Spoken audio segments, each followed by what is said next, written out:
So I'm not in the woods anymore, even though it looks like it. I'm actually back where I was staying. And this video is called An Unlikely Alliance. Okay, and I'm gonna tell you why. I talk about movies a lot, and I do like movies, and the big movies right now are the comic movies, the Marvel movies. I never got into comics. I fucking hate comics, and the reason why is really kind of stupid. I know how to read a book. It's, left to right, top to bottom in English, right?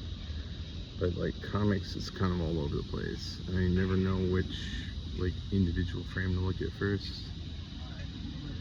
There's not really a hard fast rule. It's kind of intuitive to most people, and it's not intuitive to me, and I end up reading it out of order, and it's frustrating, and stuff gets spoiled before it's supposed to, and it's just a fucking mess. But one of the comic stories I really like is the X-Men. The X-Men is really an interesting allegory for oppression, and actually, people dispute this, but the guy who made it confirmed it. So there's two main figures that are on the mutant side, and that's Professor Xavier and Magneto.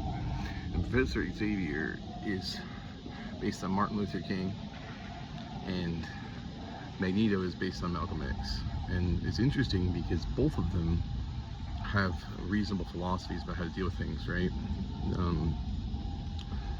As did Malcolm X and Martin Luther King. And so in school, in whitewashed school, we're taught that Malcolm X was misguided. He's really not.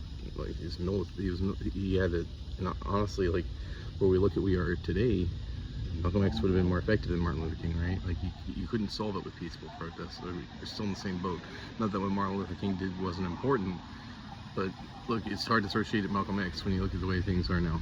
So one of the things that happens in the X-Men is that there's a guy named Apocalypse. He's like the oldest mutant. He's just a horrible enemy, right? He's an unsolvable problem for either one of these philosophies.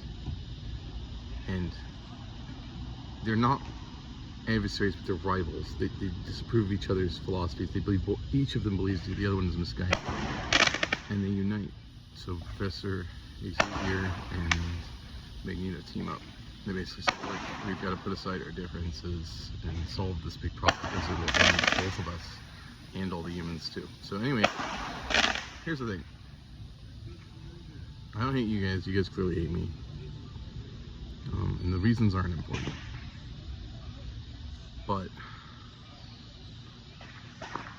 let's talk about the death solution I was talking about. I'm not going to kill myself.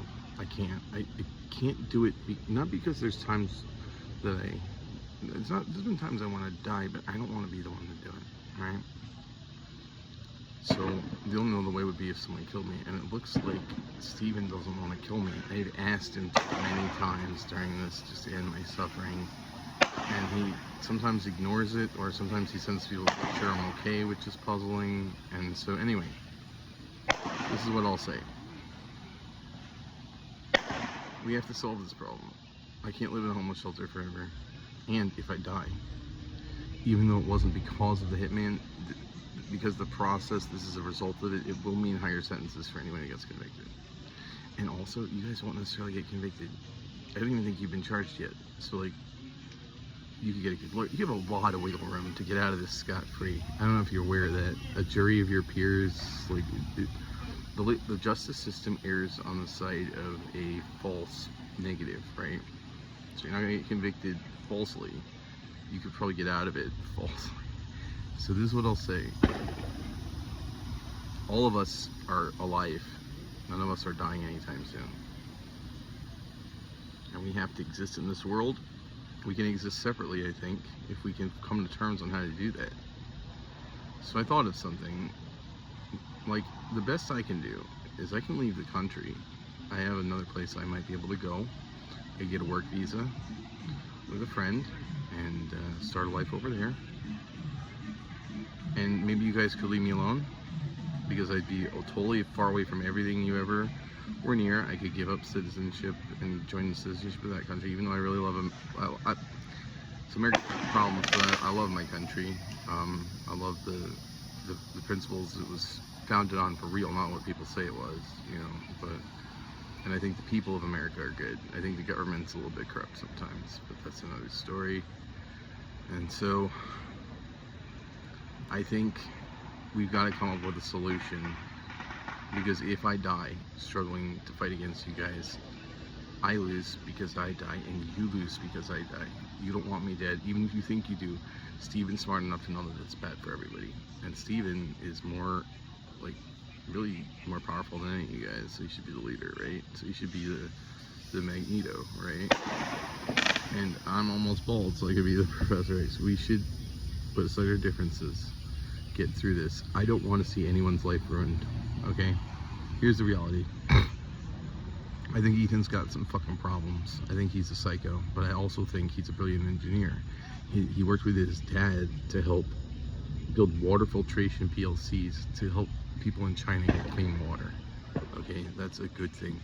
And if people in China can't get clean water because people like Ethan are in jail, that's not fair to people in China, even if Ethan did do shitty things, right? Likewise, Gabby does bring happiness. She brought me happiness. I think she's got some weird side of her that I don't know about that clearly did this, but she brings people happiness. Jeremy, if he used his charisma for good, he'd be fucking amazing. He's always fun at parties, right? And all the other people in Ethan's house I liked too. If they did, the only beef I have with them is they participated in this, right? So there are good things about all these people.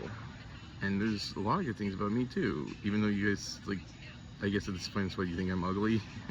And is there like, is I'm ugly? Because we already established all those other things weren't true, so whatever you want. But here's the thing. It's a big world. There's room in it for all of us. I know we can't directly interact and make a deal.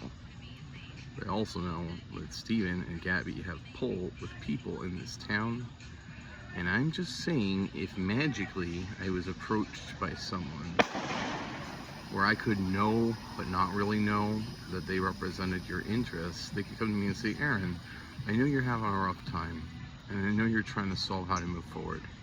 This is what I think you should do. And I would say, oh, thank you very much, random person. I think I'll do that because it would be best for me. And it would also secretly be best for you guys. So think it over. I think we can make a deal. I think we can make an unlikely temporary alliance and move over this hurdle. Because if it ends in my death, it's not going to be good for you guys either.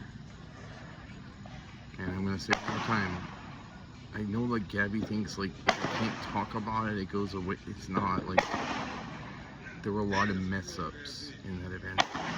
That hit me and was not very discreet. He was not covering his tracks forensically. He touched the doorknob across the way and put his fingerprints all over it.